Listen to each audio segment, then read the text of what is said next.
Welcome to a Sirius XM Radio presentation. Tonight, Ron Bennington interviews director Shane Carruth. And now, from the Sirius XM studios in New York City, your host, Ron Bennington. Good evening, and welcome to Ron Bennington Interviews. I'm Ron Bennington. Tonight we'll be talking to a director, producer, writer, and actor. Shane Carruth made an impact with his very first film, Primer. His movie won the Grand Jury Prize at the Sundance Film Festival. Primer also brought him 4 Independent Spirit Award nominations. 9 years later, he's now finally releasing his next feature. Tonight, he's here to talk about the new film, Upstream Color. Stay tuned as Ron Bennington interviews Shane Carruth.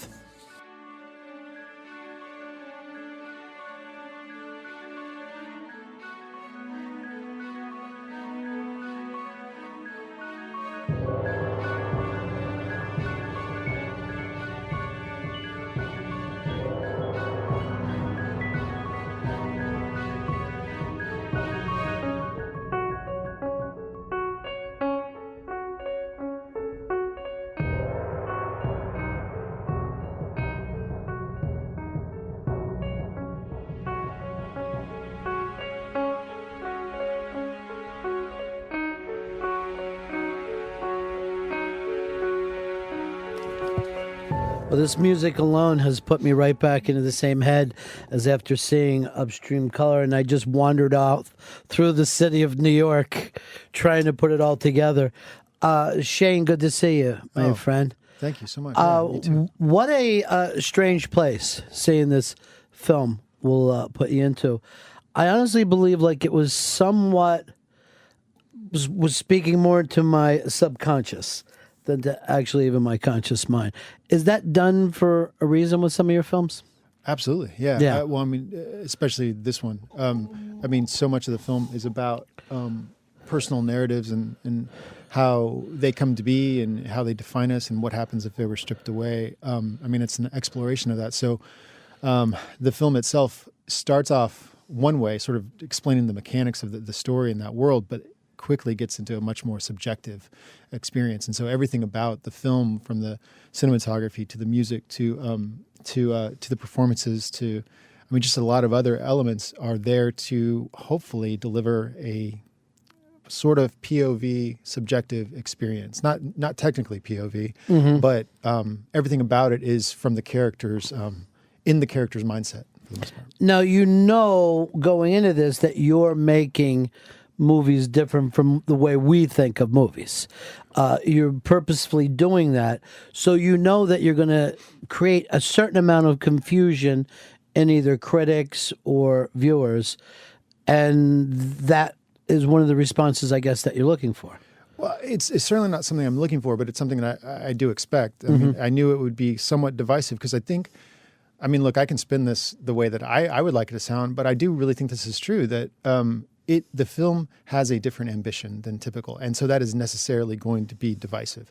There's going to be some people that key into what it's doing immediately, and they'll judge it based on that. They'll either think it's good or bad based on that assessment. Other people, if I haven't prepared them properly, then they're going to have a different expectation of what this movie is. And to be honest, if we're not lined up, I imagine it could be a confusing experience. But I think that's just part of it, and it's what's been really wonderful about having it come out. It came out at Sundance and it's played a few festivals, and we've been doing these awareness screenings.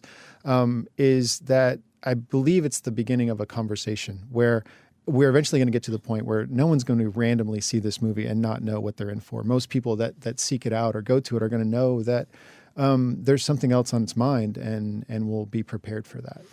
Well, and you're actually out doing some Q&As in New York when it opens on April 5th, and there's going to be a sneak peek on April 4th at the IFC Center.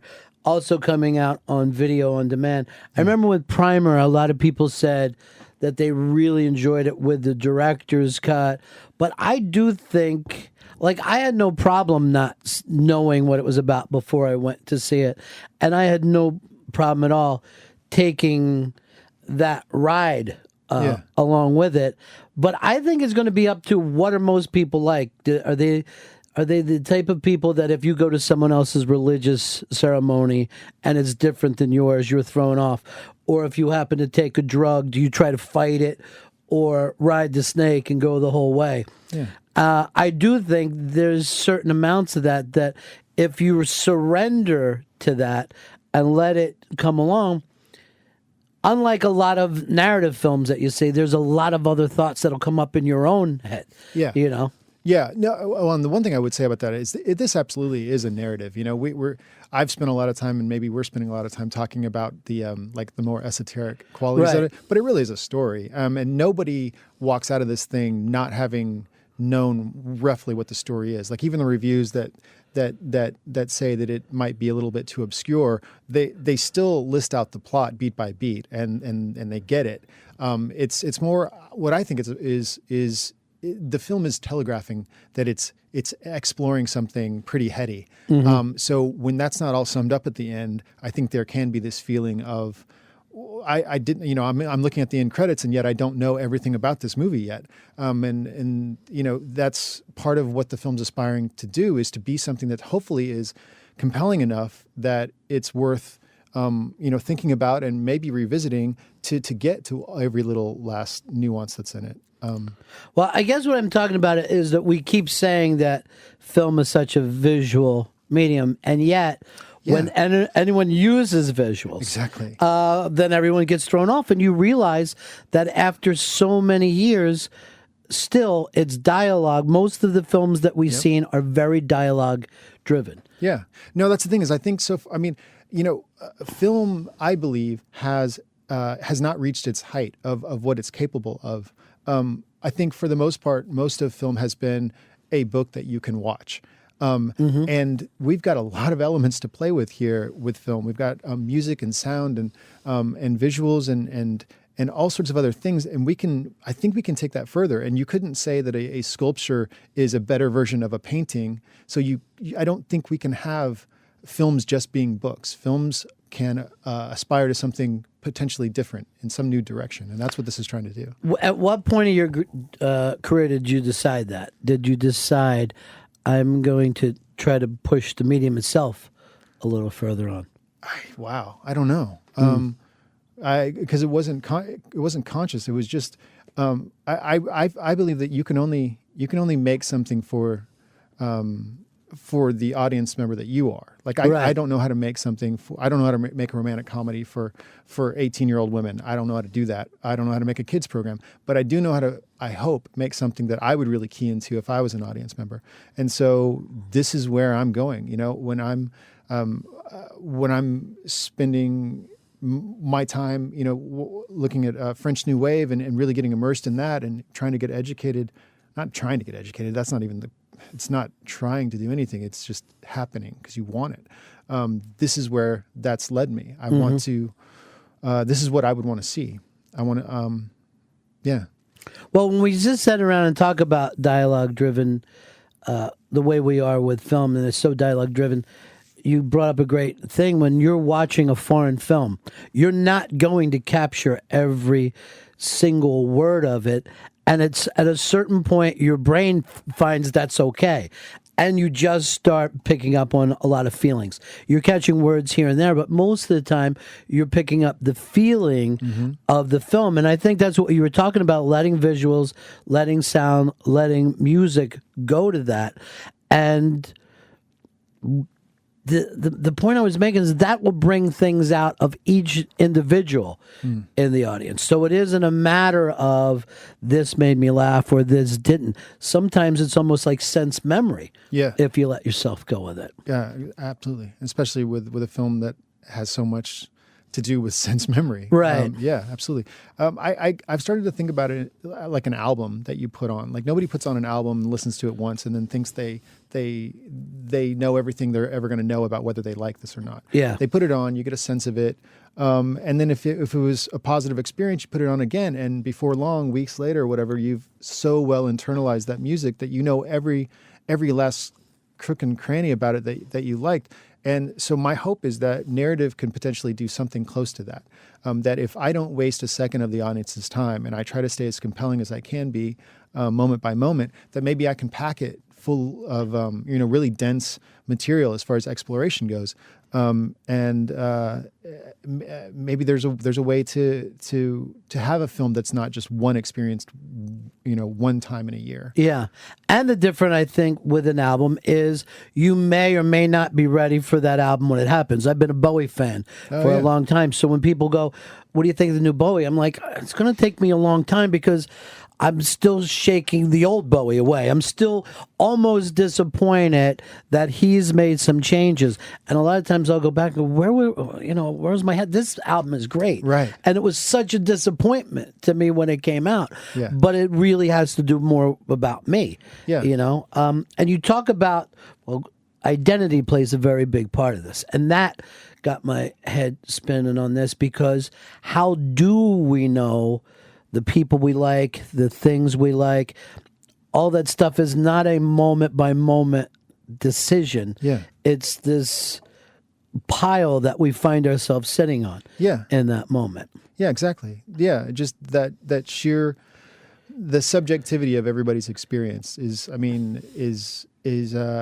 I don't know. I find that like really haunting. That the idea that it covers everything. It covers how much control you are in with the choices you make, and then how much control you're in with the things that seem to be affecting you, and whether they're happening, because of your frame of mind or your belief system or what.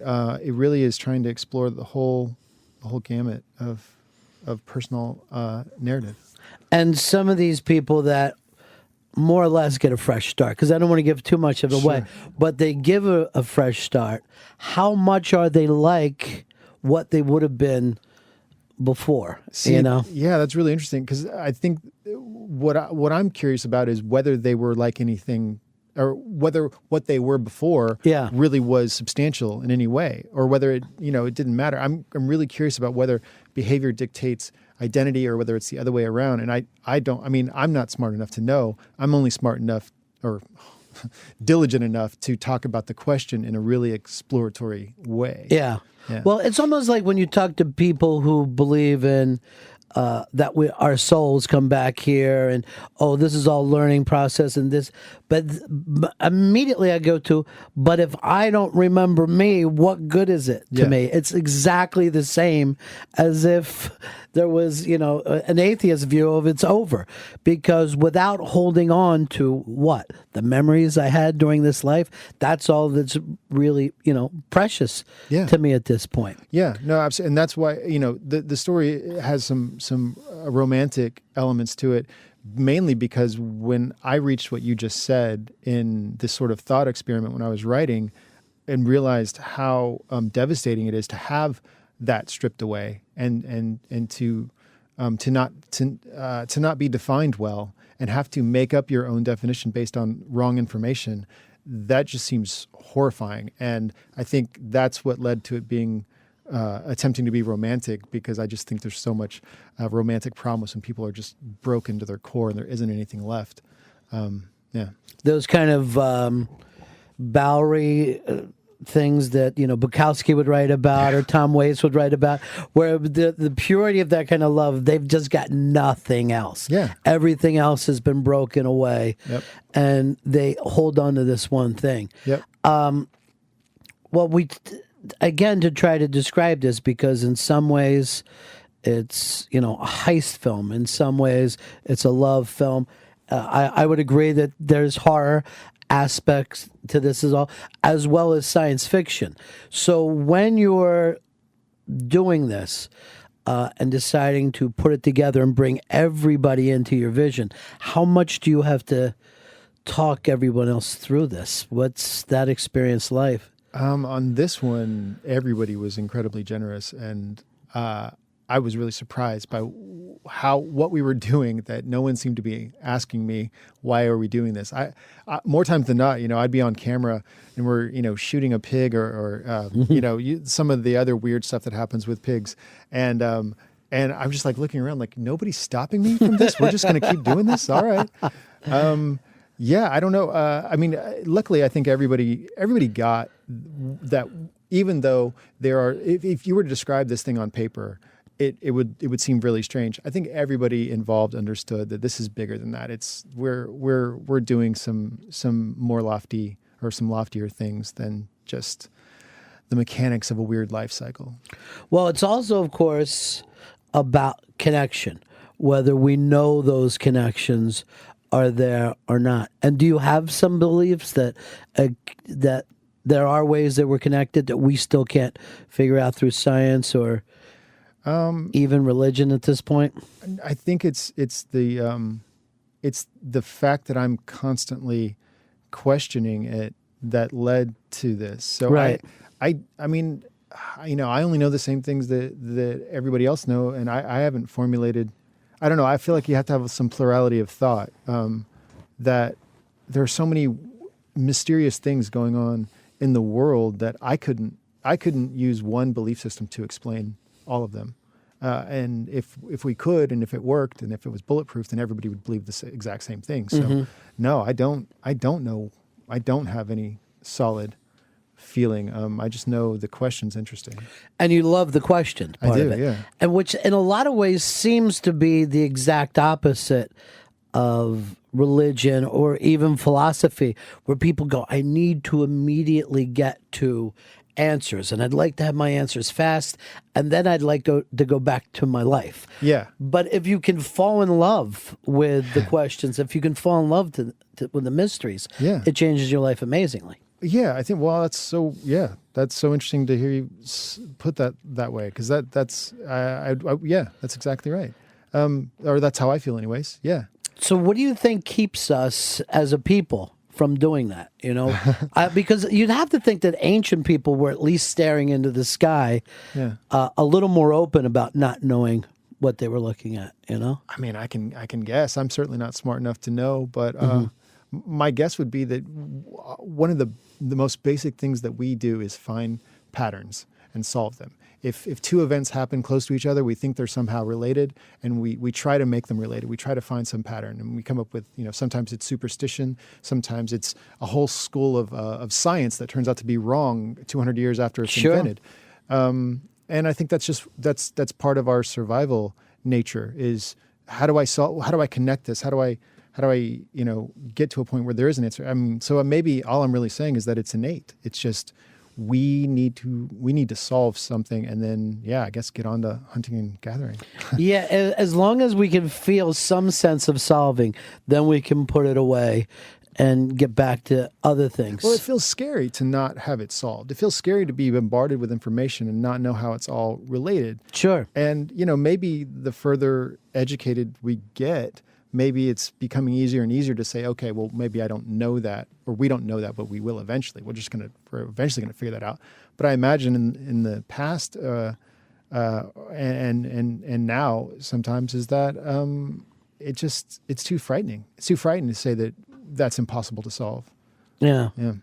And I do think that's the one of the things, oddly enough, that brings us together is believing that we have certain answers that we go, even if we think we're lying to ourselves. Yeah. Because it feels, I remember when I was a kid and it was the Catholic ritual, I remember thinking at certain times, this feels good, being a Catholic, going through this with other Catholics. Yeah. And I'm here with the Catholics. And we would look out and there was other people who weren't Catholics. And as a little kid, that's one of the first things that you would feel is a sense of belonging. Yeah, You know? absolutely. It's like high school football teams.